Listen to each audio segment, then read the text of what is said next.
Hey all, welcome to summer. So this time out is another debut novel, and like all good debut novels that say, write what you know, you've got death row investigator Rennie Denfeld writing her fantastic debut Enchanted about a death row investigator.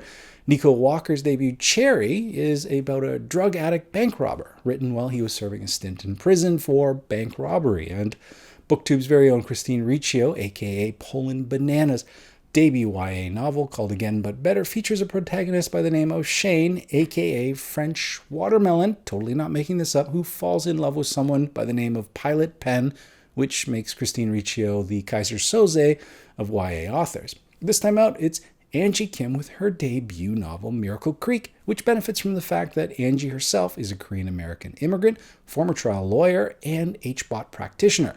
We'll get into the whole HBAR thing in a little bit, but it was enough to warrant me picking this up. Korean-American author, debut novel, why not? And I managed to convince the Discord to read along with me. The cover to Miracle Creek sells this as literary fiction. We have this dreamy sort of cover looking like someone lying on their back, looking up at the starry night sky, the trees illuminated by a campfire or something. And I'm totally on board for this literary fiction that's clearly about immigrant families. We're introduced early on to young Yu, who immigrated to the United States from South Korea with her daughter Mary. Now, Mary is often left on her own while Young works long hours behind bulletproof glass at the host family's convenience store. She is often there way late into the night, sometimes even staying overnight. And in the meantime, her husband Pak-yu is still back in South Korea, living in a closet-sized apartment. He's there for 4 years, trying to get his money together and his visa so he can join the rest of his family. He's called a kirugi appa, or a wild goose father, someone who has to migrate long distance to join the rest of his family. I've been thinking about immigrant stories lately, specifically my parents. I mean, how they came here with only a rudimentary grasp of the language and absolutely no connections, and still managed to build a life, a really good life, not only for themselves, but for their kids. And I wonder if I could do the same. I mean, what if staying here became untenable? What if sexual assault became normalized, racism accepted, mass shootings just background noise, and the cost of living outstripped wages? This is purely hypothetical, of course, but could I go? Could I even leave? And this is a hypothetical question that I've been posing to a lot of my friends. Where would they go? Turns out Berlin tops a lot of people's lists. A great startup culture, beautiful city, inclusive immigration policies.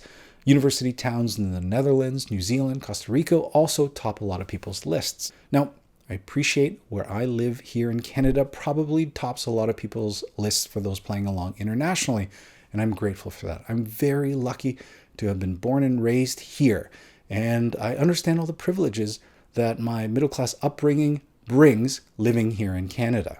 But really thinking about moving to another country, leaving behind friends, family, community, familiarity, to go to a place where I may not even speak the native language, it really reframes the you story, and frankly, my parents' story. I mean, duh, I get it. They're immigrants. It was hard. But that word has been drained of all meaning. It's this catch-all signifier. I've never really sat with this idea. What if I was immigrant? What if I, like the user, like my parents, didn't speak the language? And how less that would make me feel. How I would often feel dumb, cowed, stupid. How like a frustrated child daily I would feel trying to get my point across, and how cut off I would feel from the larger community, how isolated, how much like an outsider looking in. You probably never felt that on a daily basis, how a lack of language can be really frustrating, and not in the, why can't Carlos understand that I'm prone to constipation and I really need to know if the pina colada mix contains bananas, por favor, sort of way. I remember living in Korea, not speaking the language, and it was in a monastery in a small rural village, so English wasn't high on their priority list.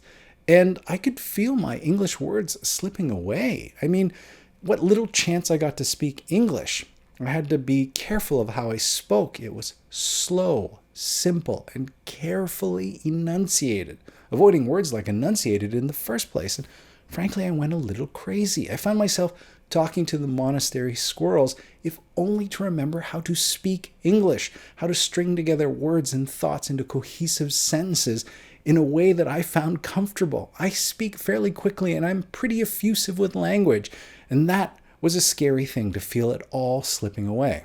I think new stay-at-home moms can experience this too. Without a mommy network to lean on, well, that baby brain is totally real. Words can start slipping away. Now imagine that with a special needs child. And this is where we come up against the HBAR parents in the story. So what is HBAR? HBAR stands for hyperbaric oxygen therapy. It is pure oxygen in a pressurized room, which forces more oxygen into a person's lungs. Now, this can hypothetically treat a whole range of disorders, or maybe it's just bunk pseudosciences. But for the purposes of this book, it also has the potential for disaster. It is the loaded gun that goes off at the very beginning of the book, blowing up and killing 2 people.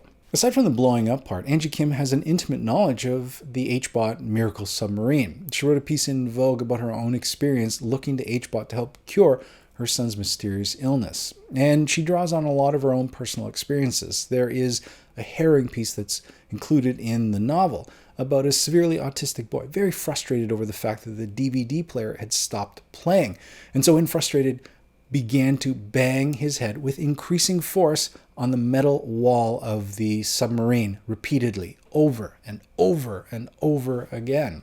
And Angie also meets parents like Elizabeth, completely consumed by the needs of her own child, with little time for anything else. It's countless trips to therapy sessions, occupational, physical, visual processing, social skills, auditory processing, neurofeedback, roaming holistic, organic, nutritional stores looking for gluten, dairy, casein, peanut, egg-free products, putting together supplements, lurking on message boards, checking out forums for alternative forms of treatment, just all consuming. And so there's no time for friends. And after a few years of this, friends simply stop trying to contact her too.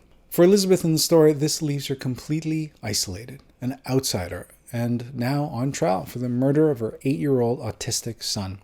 So I came for the Korean immigrant drama, the story of outsiders, and the lengths parents will go for their children, and I stayed for the courtroom drama. Kim is still drawing on what she knows. Her past as a litigator is clearly evident, if not a little bit cynical. We are, through each of the characters, doled out little bits of information that lead up to the events that led to the explosion of the miracle submarine that killed 2 people.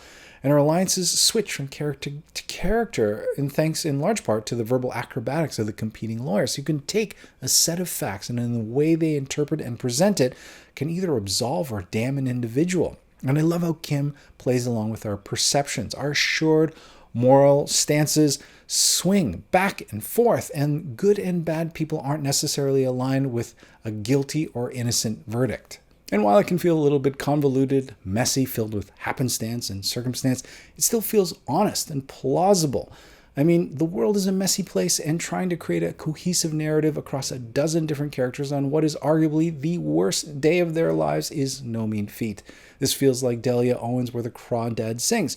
We're given a body early on, and then we're invested in the backstory of the suspects, beautifully told until that final satisfying resolution.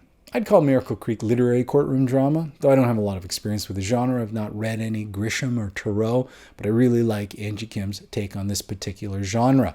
It's a beautiful read. I highly recommend it, and for what it's worth, the Discord Book Club enjoyed it as well. Anyway, I hope you're enjoying your summer. It feels like it's slipping by really quickly, and I'm spending more time than I'd like at the airport dropping off or picking up my daughter. She is now headed off to Vancouver. I'm super excited for her. So that's it for me this week. I hope you have a great week of reading, and we will talk to you soon. Bye.